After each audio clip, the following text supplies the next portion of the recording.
Selamat datang di SMPS Muhammadiyah C4 Dadahu. Sekarang kita akan membahas mengenai mata pelajaran PKN.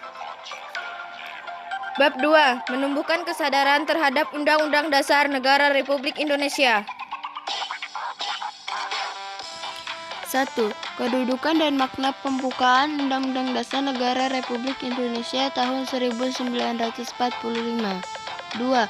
Kedudukan dan fungsi Undang-Undang Dasar Negara Republik Indonesia tahun 1945.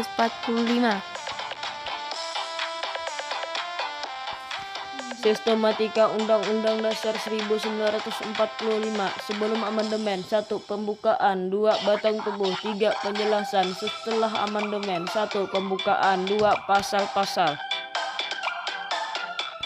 1. Kedudukan pembukaan Undang-Undang Dasar tahun 1945.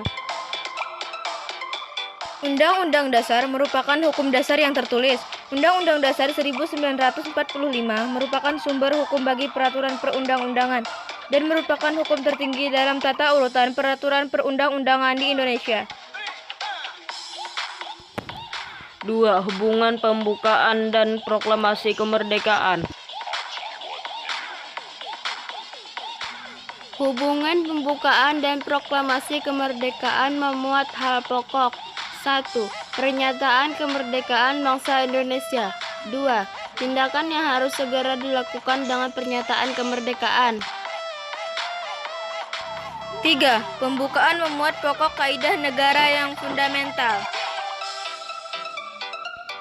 Sebagai pokok kaidah negara yang fundamental, pembukaan telah memenuhi persyaratan yaitu A. Berdasarkan sejarah terjadinya bahwa pembukaan ditentukan oleh pembentuk negara. B. Berdasarkan isinya bahwa pembukaan memuat falsafah negara Pancasila atas politik negara, kedaulatan rakyat, dan tujuan negara. C. Pembukaan menetapkan adanya suatu Undang-Undang Dasar Negara Republik Indonesia. Pokok kaidah fundamental yang terdapat di Undang-Undang Dasar Negara Republik Indonesia 1945. 1. Pokok-pokok pikiran yang diciptakan dan diwujudkan dalam pasal-pasal Undang-Undang Dasar. 2. Pengakuan kemerdekaan hak segala bangsa. 3. Cita-cita nasional. 4. Pernyataan kemerdekaan. 5. Tujuan negara. 6. Kedaulatan rakyat. 7. Dasar negara Pancasila. 4. Makna alinea pembukaan Undang-Undang Dasar Negara Republik Indonesia tahun 1945. Alinea pertama menunjukkan keteguhan dan tekad bangsa Indonesia untuk menegakkan kemerdekaan dan menantang penjajahan. Alinea kedua. A. Bahwa perjuangan bangsa Indonesia telah mencapai tingkat yang menentukan. B. Bahwa momentum yang telah dicapai harus dimanfaatkan untuk menyatakan kemerdekaan. C. Kemerdekaan harus diisi dengan mewujudkan negara Indonesia yang merdeka, bersatu, berdaulat, adil, dan makmur.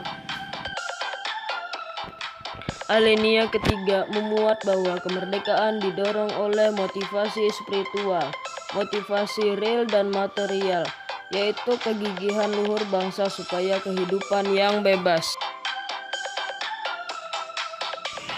Alinea keempat memuat prinsip-prinsip negara Indonesia yaitu A. Tujuan negara yang akan diwujudkan oleh pemerintah negara. B. Ketentuan diadakannya Undang-Undang Dasar. C. Bentuk negara yaitu bentuk republik yang berkedaulatan rakyat. D. Dasar negara yaitu Pancasila.